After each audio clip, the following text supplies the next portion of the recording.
Welcome everyone.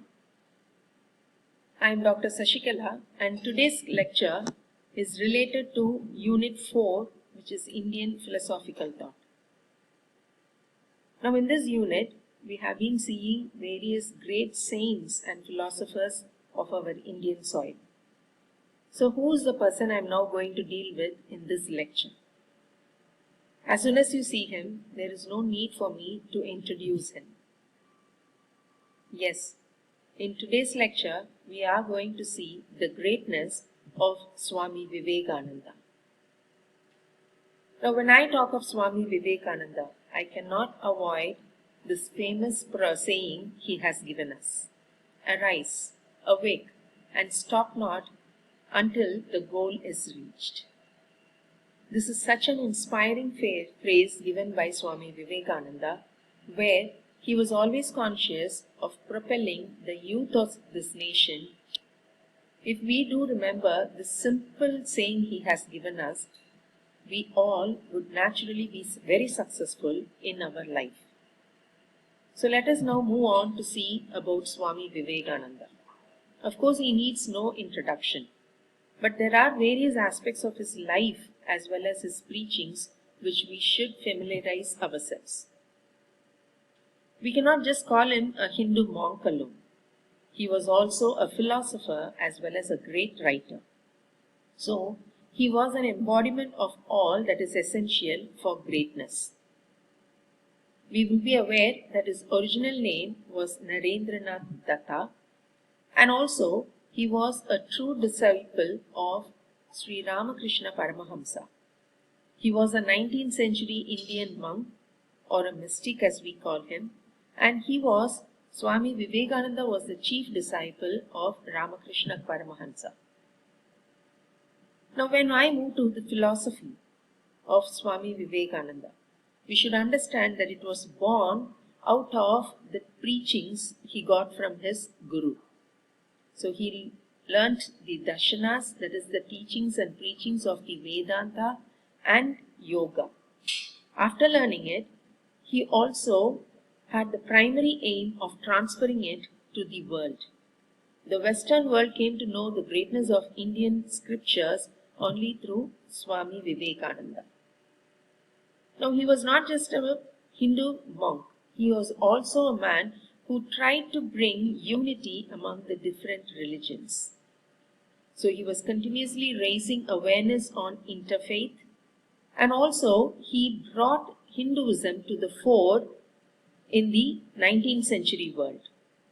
Till then, India was a land which was just ruled as a British colony. But here, he brought out the greatness of India as well as Hinduism in the World Conference which he attended in the 19th century. And also, he was not just very good at showcasing India's greatness abroad, he also involved himself in bringing out various reforms in whatever he saw as a drawback in our own Hindu culture. So he was a reformist, and also he tried to influence various social evils which were present at that time. Now during his period, there was not much nationalism in India. That is, people were ruled by the Britishers and they had lost hope and faith in themselves. There was not a feeling that we were not all Indians, but Swami Vivekananda was a forerunner in instilling nationalism in India. And also, he was a man behind Ramakrishna Math as well as Ramakrishna Mission in India. So he was a versatile person who tried to project the greatness of our land as well as our religion abroad, and also took it upon himself to correct various social evils he found in our society. When we talk of Vivekananda, we definitely have to talk of Ramakrishna Paramahamsa. Only then can we understand what effect or impact Vivekananda received in his young life. Now, Ramakrishna Paramahamsa was a religious leader. He was a priest in the 19th century Bengal, and he was born in 1836 and lived up to 1886. As I said, he was a priest in a Kali temple at Dakshineshwar. Now there he had various divine enjoyments which made him become a monk.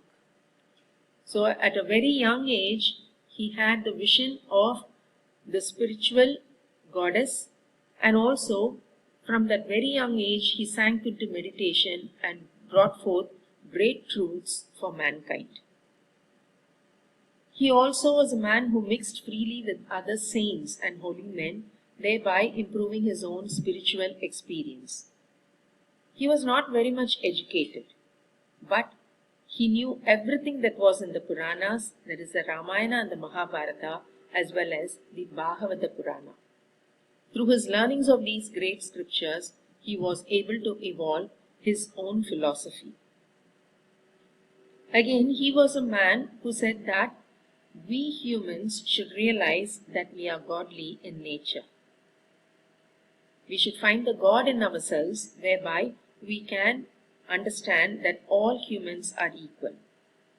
He also pointed out the drawback in Indian society or in human nature by saying, but we do not realize the divine power in us. That is why human suffering is increasing. He was an ardent follower or devotee of goddess Kali, and also, surprisingly, he worshipped his own wife Sharada Devi as goddess Kali herself. Together, as great saints, both Sri Ramakrishna Paramahansa and his wife Sharada Devi have rendered great service to both Hinduism as well as our nation. So there were no aspects which he left unexplored. He followed the Advaita philosophy, and also he was a man who saw that there was greatness in other religions as well. So he frequently had discourse on Christianity and Islam, and also knew everything which was necessary to know about Hinduism. That is where he said that every religion is a pathway to God.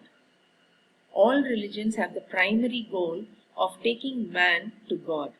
So there is no difference in being a Hindu, a Muslim, or even a Christian. He said that all are pathways which leads us to one God, which is one goal. Such a great man had a profound influence on Swami Vivekananda, which now has given us such a great saint. Now, if you take the life of Swami Vivekananda, he was born into a very rich Bengal family, but which also initiated him into religious knowledge. So from a very young age, he was a very religious person. At the same time, there were two aspects in his character which was very apparent even as a young boy. He was very ardent believer in God as well as very compassionate in nature. And also, he was very willing at any point in life to do any small act of courage also. So on one side, we see him to be a very docile person who was very compassionate and helping in nature to everyone. On the other hand, we find that he too had courage and valor in him. Now, since he was born into a wealthy family, he had a very good education. He was joined in the school founded by Sri Ishwar Chandra Vidyasagar in 1870 and went on to be the first student in his matriculate examination. So he was a very intelligent young man, and later he joined the Presidency College in Kolkata and completed his MA in philosophy. So he had a very firm and solid educational background. Now when we take Ramakrishna and Vivekananda, the relationship they shared is very unique. So naturally we need to find out how they met and what was the influence Sri Ramakrishna had on Vivekananda. His very first meeting with Sri Ramakrishna was the turning point in Narendra Nath's life. He first met Sri Ramakrishna through one of his relatives, Dr. Ramachandra Dutt, in November 1881, when he first met Ramakrishna at the house of his relative Surendranath Mitra. Since Ramakrishna was initiated into religious teachings from a very young age, now Vivekananda thought that he could be the only person who could give him the answer to the question which he had in his mind. Where is God? And who has seen God? So in his very first meeting with Sri Ramakrishna, Vivekananda put across the first question, have you seen God? Now surprisingly, he received the reply from Sri Ramakrishna, yes, I have seen him just as I see you here, only more intense. Now when he received this reply from Sri Ramakrishna, Vivekananda decided that he should be the only man who can give him spiritual attainment. So he knew the greatness of Ramakrishna and immediately became his ardent devotee. Now the relationship between the Guru and the disciple is very unique. You cannot think that Vivekananda was a very calm and dutiful disciple. He was a man who was always having great arguments or discussions with his Guru. Now seeing his thirst for spiritual knowledge, Sri Ramakrishna decided that he could be the best person to carry on his responsibility in future. Because Sri Ramakrishna knew that his life was very short, that he would not be able to achieve much in his short period, he decided that his disciple Narendranath Datta could be the best person to carry forth his message into the world. So at one time, he initiated Vivekananda into sannyas and gave him the name which we now know as Swami Vivekananda. Now he did not just teach Vivekananda worshipping God alone.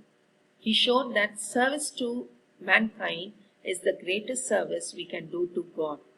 So from his early teachings, Vivekananda was molded in such a way that he was very much into religion and spiritual guidance, but he also had the seeds of service sown in him. Now after Sri Ramakrishna Paramahansa's death, Vivekananda took it upon himself to establish a mission whereby Sri Ramakrishna's words and teachings can be sent across to the society. So after Sri Ramakrishna Paramahansa's Mahasamadhi, he established two separate institutions. One is the Math and the other to carry on the greatness through the mission. Now he established this Math with another disciple, Taraknath, and together they were able to bring across Sri Ramakrishna's teachings to the public. You should understand that Vivekananda lived during the colonial period. Now, what was the impact of the British rule in India at that time? People had lost their faith in life. They felt that they were second best only to the rulers of the land, and also they felt that when compared with Christianity, Hindu culture was not as great as they thought it to be. Because the Britishers said that we Indians were barbarians, that we were lowly people, people also had lost faith and hope in themselves. So what did Vivekananda do then? He started traveling all over India, trying to pull the Hindus out of their depression and their defeated mentality. He took it upon himself to show the people the greatness of Hindu culture. So he traveled extensively across the nation. He also tried to revive patriotism in them and also to show them that through his spiritual courses he can instill enthusiasm in their minds. So he did fiery propagation of Vedanta, not just in India but also in other countries. So he started traveling across our nation as well as to foreign countries, whereby he showed the greatness of Hindu culture. Till then, Hinduism was considered inferior even in Western nations. Like his master or Guru, Swami Vivekananda also believed that different religions contain the same essence. They are one and the same, only called by different names. So, His primary aim in life was to revive our ancient heritage as well as to bring Hinduism back to its past glory. Now, he was a man who has given us 4 pillars of nationalism. As I said, he was one among the many in the first group to instill nationalism or patriotism in India. So he was trying to show what a great nation we were by showing the past glory of India, and also he believed that we can become great people only if we have both moral and physical strength. Now, this moral strength can be achieved only through spirituality and good behavior. So he took it upon himself to awaken the masses and also to bring unity among the people. They were dejected and broken. So he tried to bring them together through Hinduism by imparting his spiritual ideas and also ensuring that the whole mass was awakened. So he is a man who enlightened as well as awakened people's religious consciousness, and also he thought that serving the poor is the best service to everyone as well as to God. So he started working to uplift the downtrodden and poor, and also he tried to bring about unity in religion also. He showed that all religions are the same, they are only different pathways to God. This is where he was one of the pioneers to bring conscious patriotism and nationalism in India in the 19th century. Now, how was he able to convince the world that India was a great land? He had his opportunity when he attended the World Conference for All Religions in Chicago in 1893. So he was sent to this conference as a representative of India, and there he showed his oratorical skills. He had not prepared any written speech, but through his great speech and oratory skills, he was able to give the message of spiritual unity to the world. The whole world was astounded, and they came to know the greatness of India only in this conference. So he showed that worldly progress is not alone important. Economic progress, because the Western country were more into economic improvement. So he showed that the world cannot be prosperous just with economic development. Spiritual progress as well as the internal emotional progress is very important. So this conference was a platform for him to showcase that both were necessary. Also, he gave the message of spiritual unison. He tried to instigate the youth to understand that religion was not all important and that they were only various pathways. This is where this conference enabled him to show the consciousness and enthusiasm for the youth to have a better life. And also, he firmly established Hindu Dharma and the topic of Hindustan in this conference. So we can say that this conference itself was a turning point for the British rule in India. Through his eloquent speech, he began the speech by addressing the crowd as sisters and brothers of America. You know, it is a common principle for Westerners to greet a crowd as ladies and gentlemen. But he changed this into sisters and brothers of America and naturally caught the attention of the whole crowd. After he uttered these words, there was a continuous applause for him where everyone stood in standing ovation for his words. In this speech, he established that India is a sacred land with a divine purpose. He showed that India is the shining light for the whole world, and that Hinduism is a religion which is the abode of spirituality.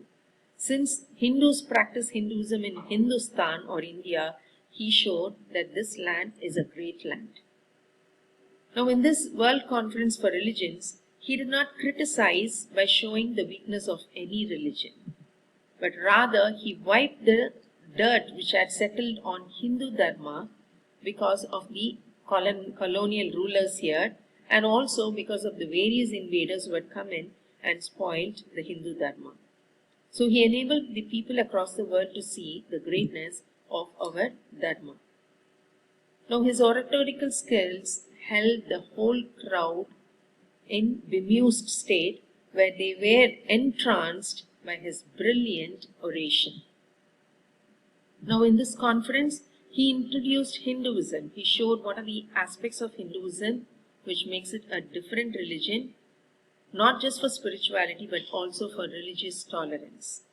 So by showing the greatness of Hinduism, he tried to bring an end to fanaticism. What is fanaticism? Believing that one's own religion is the greatest and fighting for their own religion. So he showed that Hinduism is a religion which accepts all religion and tried to end the divide or the fight between religions. So through this conference, he brought back the glory of the Hindu philosophy to the entire world. He used this platform to launch the greatness of Hindu philosophy, whereby every nation across the world knew of its greatness. Now it's not just this in one forum that he exhibited his greatness in lectures. He was also a man who gave frequent lectures in India. So after his return to India, he spoke on various topics like the plan of my movement, Vedant in everyday life of Bharat, our duty for the day, the great sons of Bharat and future of Bharat, and all these speeches, they had profound influence on many great Indians like Mahatma Gandhiji and Subhash Chandra Bose. So this was actually a clarion call or a wake-up call for independence movement in India. So by showing our greatness, he was also able to show that we as Hindus or Indians have a right to our own land. So his speeches actually instilled patriotic feelings in our nation. Now he was not just a person who gave lectures and moved on. He also started writing many books. These are some of the books he has written and published. One on Karma Yoga, Raj Yoga, Vedanta Shastra, Speeches from Colombo to Almora, and Bhakti Yoga. Now all these books actually are an embodiment of his teachings. So when we read these books, we will naturally know what are the teachings which Swami Vivekananda has given us.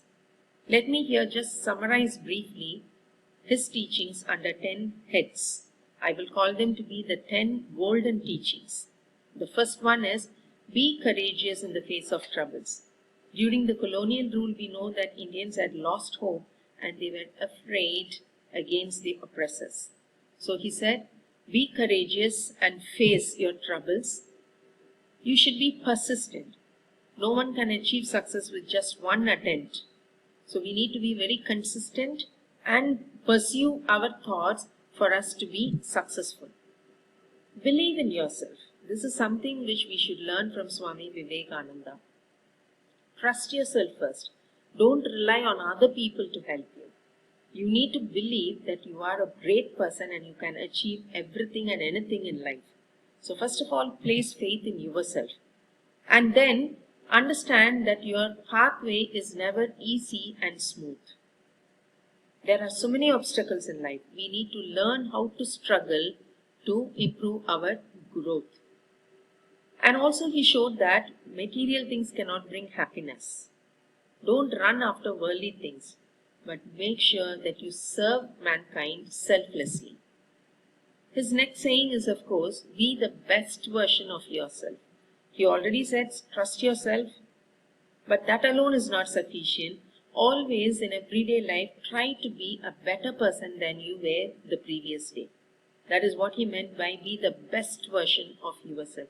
Improve yourself continuously so that no one can be compared at par with yourself. Self-introspection. You understand that he was a religious monk who was deep into meditation and yoga. So he said that think about yourself, turn inwards. Don't always look at the world around you and live by the rules the world has placed. Look into yourself and do self-introspection. Rethink of who you are, what is the purpose in life, and how to attain it in the right way. The next one is, of course, related to character and behavior. Be truthful always in your attitude and behavior, because honesty is the best policy. And then he showed that God has created all men equal.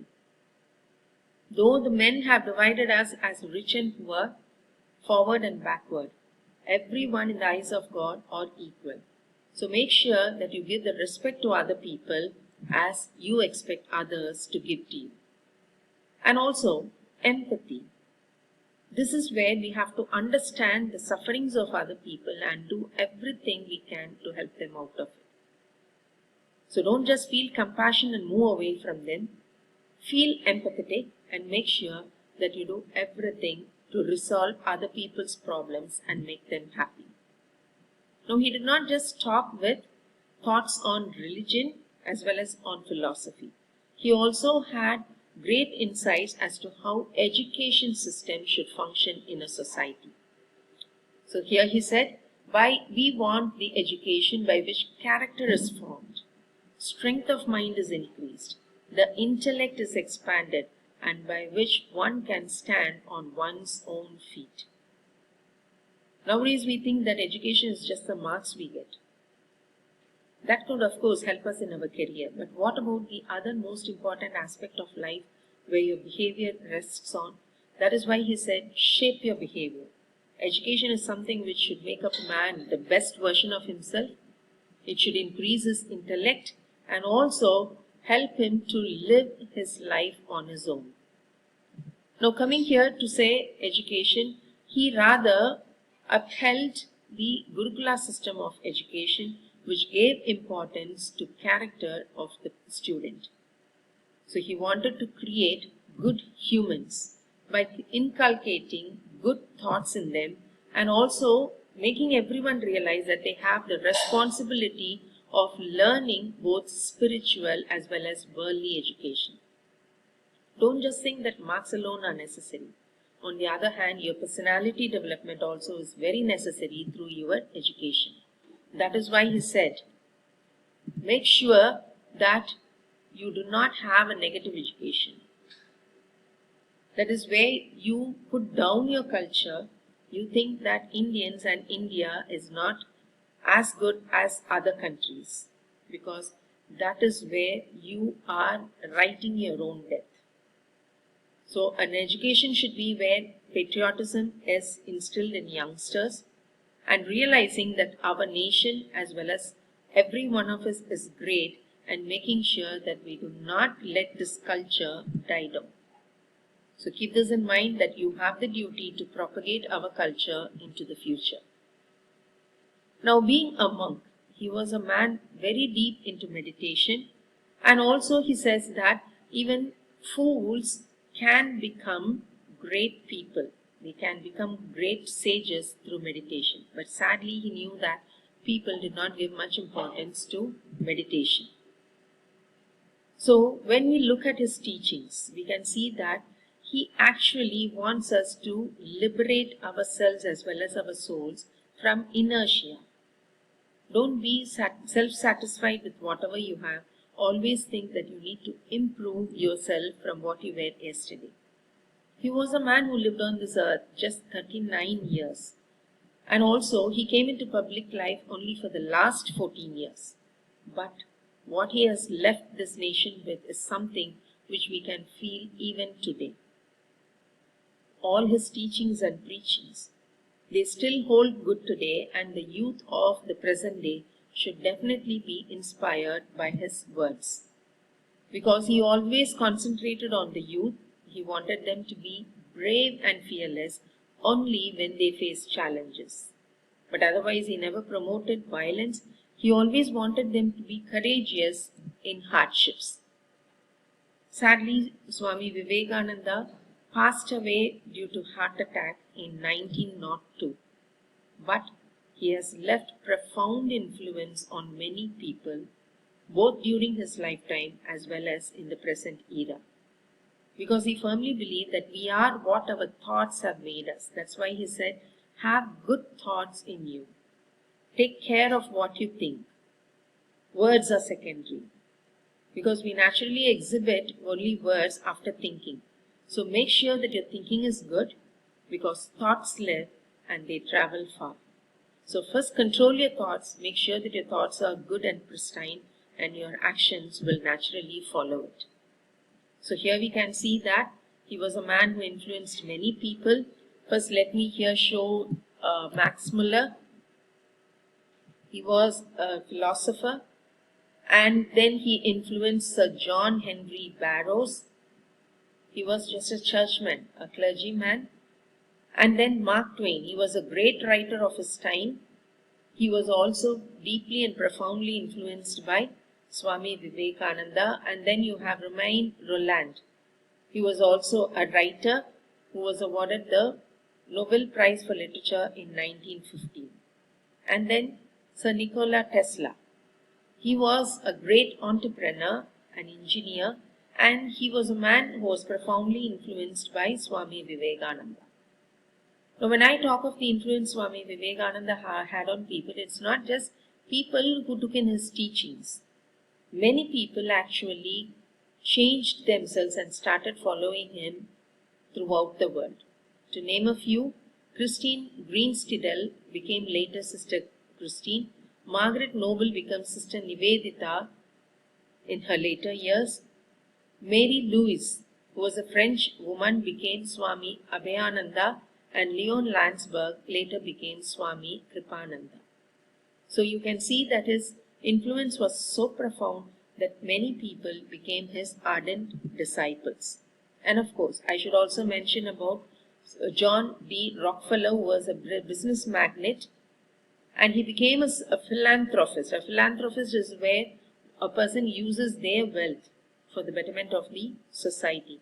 So after meeting Swami Vivekananda, he became a philanthropist, and he started giving his income or wealth for the world. So Swami Vivekananda also wanted people to do good to others, do service to people. The more our hearts will be purified and God will be in them, those who serve other people. Now, Swami Vivekananda does not just only inspire people, he was also the inspiration behind the Indian National Youth Day. His birthday, 12th January, is celebrated as National Youth Day in India. From 1985 onwards, the Government of India has declared this to be the National Youth Day. And also, 11th September is observed now as Universal Brotherhood Day. This was the day when he delivered his first speech in the Parliament of the World Religions. So that day is now celebrated as Universal Brotherhood Day. Now on his 150th birth anniversary, the government brought in many things to make it a memorable day, where it was celebrated both in India as well as in abroad in 2013. Now again, another World Conference for Religions was organized on this day to commemorate his first speech at the World Conference. And also this day has now been celebrated by issuing stamps in various countries, not just in India but also in Sri Lanka. So stamps have been printed in his memory. And also in 2018, India and Serbia jointly issued stamps with Swami Vivekananda to celebrate his 150th year. So here I will end this lecture on Swami Vivekananda by again showing you his sayings. Believe in yourself and the world will be at your feet. First, there should be self-improvement. Study well. At the same time, develop your character also well. If you believe in yourself that you can be a good human being, you will see that the whole world will do whatever you want it to do. So keep this thought which Swami Vivekananda has given us, and you will surely excel in life. So I will end here again with the famous saying, arise. Don't think there is an end to your potential. Awake, both spiritually as well as emotionally, and do not stop until the goal is reached. Thank you, students.